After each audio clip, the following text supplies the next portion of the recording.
গগৈ জিন্দাবাদ গৌরব গগৈ জিন্দাবাদ গৌরব গগৈ জিন্দাবাদ রাহুল গান্ধী জিন্দাবাদ রাহুল গান্ধী জিন্দাবাদ নিজাম চৌধুরী জিন্দাবাদ আলকাপুরের হাজি নিজাম চৌধুরী জিন্দাবাদ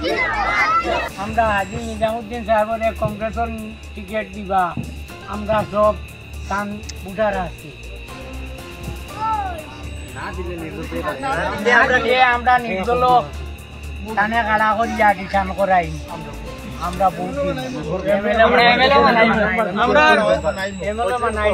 আমরা একটাই দাবি হইল গিয়া অসম প্রদেশ কংগ্রেস কমিটির সভাপতি শ্রী গৌরব গগৈ মহাশয়ের কাছে একটাই দাবি যে আলকাপুর কাটলিছড়ার সমষ্টির টিকিটটা নিজাম চৌধুরী সার্টে দেওয়ার লাগে আমরা সবার এখানে দাবি আর যদি না দেওয়া হয় তাহলে আমরা নির্দল ভোট দিয়া দেখাইয়া দিমু যে আমরা নিজাম চৌধুরী আমরা লগে কতখান কাম করিয়া গেছেন এবং কতরা আর আগে দিন ইনশাআল্লাহ নিজাম চৌধুরী জিন্দাবাদ।